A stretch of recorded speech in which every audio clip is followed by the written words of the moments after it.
Hello again. Speeton today with this lunatic. He's enjoying himself. There he goes. We'll have a few minutes on him first. Come on, Bob.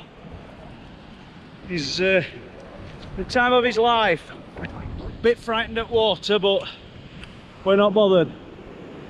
And I've come along this beach just to share a few bits, and as you can see, got covered in sludge, but nevertheless it's an absolutely brilliant day. It's like first day of spring this, even if the wind is playing havoc with the audio. Where is he? Come on, come on, get going, fetch him, fetch him, come on, you little madhead. He's still not sure about that water, but I've come just to take a few photographs of the cliffs, and it's a story that I've already covered in a short about the young guy, I think it was 1980s, who came down here camping and lit the fire on the beach. His mum and dad were staying at the Reeton holiday camp, which is down that way, and it was the first time he'd ever been camping. His brother had done it previous, and his brother were older than him, but I'd have to just face this way. He thought he were old enough to do it. And he saw a sphere of light come out of the cliff. He likened it to the moon, just one sphere of light. And at first he's kind of enthralled by what he's looking at. It's about midpoint on cliffs, and if we imagine the highest point of them cliffs are 420 feet, it's about 210 feet in air come off, and it's on side at cliff, and it looks like the moon, but it's not the moon. And he realizes, to his horror, it's moving towards him, and he sets off running up the beach, up that way towards Reeton. And he's only a young lad, so he's probably got tons more energy than what I will ever have now. Come here, Bobby. Bob, come here. Come on. Here we go, look. That's a good boy. Yeah, we're enjoying that, aren't we? And hides in an alcove where the clay's just washed through. Might get to that in a short while. I've just come for a few photographs today. Don't venture out, don't look out. There's just something ominous about this light that's approaching him. Look at this. The ball's gonna get wet. Oh dear. Here we go. Got covered in sludge coming down. And when he does eventually look out, probably 10 minutes later, maybe 5, I don't know, there's nothing there. There's nothing to be seen. So just one short story, but if we look over there, and we'll do this shortly, we're looking at Filey Brig. And there we've got the anglers who talk about the lights under the sea. But imagine the sea coming in like this, so if you went out there probably another 50 metres, it would only be a couple of feet deep. And they see lights underneath the surface. How is that possible? Then on the edge of Filey Brig, where the rocks shelve off, fishermen talk of seeing lights under the sea. We're not in any tropical climate, we're in the UK. Just got to keep an eye on that thing there. Bobby, here, come on, come on, here, come on, come on. There we go. Speedy, here he is. Good lad, you're so good, aren't you? And like I said, we're not in a tropical climate, so we're not going to have lights under the sea. It's not bioluminescence, it's not warm enough in these waters to support anything like that. What is it that people were seeing? It's kind of the ghost lights of Filey Brig. And we'll end it there. I might film some more as I climb up the cliffs later, overlooking Filey Brig more. Okay, thank you. So we're getting right under cliffs now, and we'll not be going too far. I think the tide's still coming in, but we've come up onto this rocky bit. You can see there's been quite a few landslips here, and some big rocks have fell down.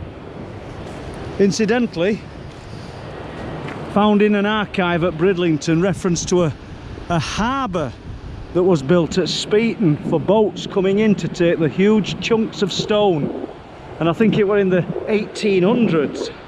There were no actual date with it, but if you ask people in the area, nobody seems to remember it, but I've definitely found reference to it. And look at these great big chunks of chalk that would have been a commodity back in the day. Now we've just got big earth moving machines that can lift these and quarry this material without having to come on a boat to load it on and then sail it somewhere. And where's this maniac? Look at the state of him, like a little drowned rat, but he's enjoying himself today. It's also the place where we've seen sea eagles in the past as well. Myself and Bob Brown saw them. I don't know if it's a certain time of year when they're moving from location to location, but we'd seen them on cliff, soaring around the cliffs at Speeton. So that's quite fascinating. But what a day. We'll just do a slow pan around of what we're looking at here. And further up is where the rock anglers go on a low tide and then get themselves cut off by the incoming tide and fish it coming in, and then obviously when it goes out again they're able to get back to safety. And there is a story out there of people fishing, of men fishing at what's called Bempton Bottoms and observing a flash of light, and then this gold haze surrounded everything, and the only difference was these men couldn't get back. They had to wait for the tide to go out before they could get back. So quite a frightening experience. I've just got to watch where I'm walking here, but it's great. Here we go. And you don't have to go far, do you, to see incredible, stunning scenery. And I just wonder what it was that came out from the side of that cliff in the 1980s and proceeded to move up the beach towards that young boy. Something he's never forgot. Okay, we might pick this up shortly, and we'll get to the top and just overlook Filey Brig and just talk about what I discussed earlier, the ghost lights of Filey Brig. And we'll leave it at that for now. We might have a few more bits of this maniac, but he's sticking to me like glue now. I don't know why. What's he doing? He's on the back of my feet, look. There you go, Bob, get going. He's an incredible specimen, isn't he? Just makes me laugh. I think he'll be going in sync when he gets home, yeah? Hey, oh, sit up, let's have a look, sit. Bobby's decided he likes climbing, so I don't know where he's gone, but I bet you he's been up on these rocks. There he is, look, the rock athlete, and he don't know why he's got up there, and I don't know if he knows whether he can get down or not without falling. I'm gonna have to get him down. Oh,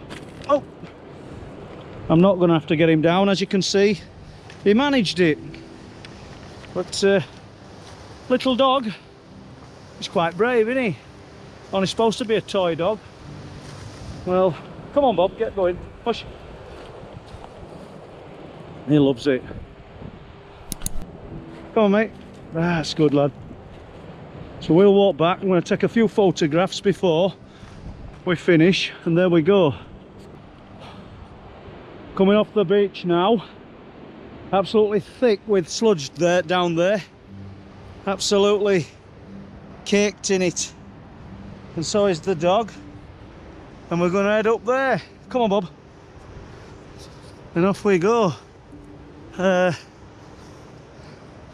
Sun's in my eyes, so it's not the easiest, but now you can see how inaccessible it is to get to Speeton.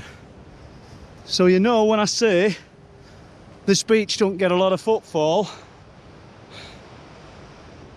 especially from Speeton Church, you can see exactly why I'm saying that. So we'll just do this. Makes me pant a bit, but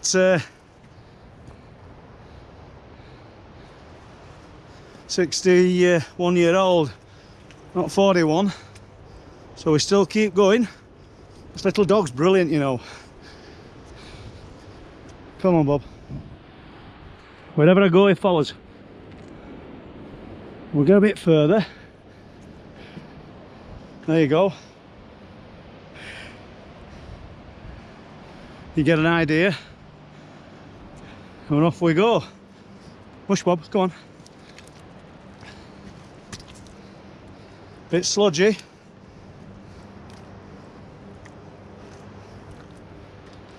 And we're not even a quarter way up yet.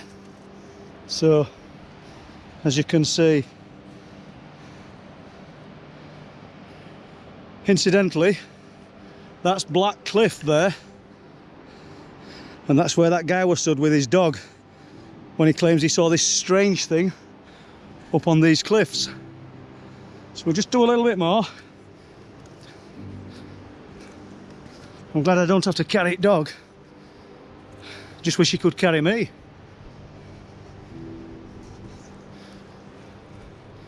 There we go. Up off that one. Incredible, isn't it? The views are spectacular. Come on, dog. Little pond up here. Loads of frogs and toads in it. I'm going to use it to wash my wellies off. Look at this.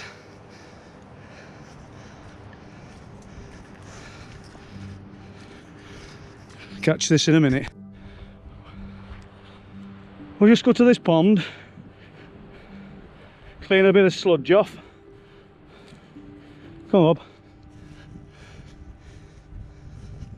It's only a dew pond. Come on. And frogs and toads, look. All hiding. Loads of them. Perfect time of year for them. Don't want to tread on them, so I'm not going to go any deeper. But yeah, lovely little haven for wildlife. We'll leave it at that. Before we leave Speeton Cliffs, let's just take a minute to imagine looking at those cliffs there, Speeton, and seeing an object that looks like it's just above the cliffs but slightly out to sea. And then imagine going all the way over there to Filey Brig, right in the distance, and the police officer and his wife and a couple and their children, who they didn't know, watched an object move in zigzag fashion out across the sea and stop above them at Filey Brig. Literally stopped above them. Now, if that's not some kind of intermind connection, I don't know what it is. It's a path back to the visual that connects to the mind and somehow connects to this phenomena that appears to be all-knowing and all-observing. So I'm going to make my way back up now. I don't know whether I'm going to come back to do any filming because it's absolutely thick with sludge today. And just get around the edge of this, try to do it without falling down, because you really won't do yourself any favours if you ended up down there. I can hear an aircraft, but I can't see it. Oh, it's up there. Okay, so we'll end it there. And apart from being covered in sludge, it's not been a bad day. So for Truth Proof, thank you very much. If you do like what we're doing, press the like and subscribe. Come on.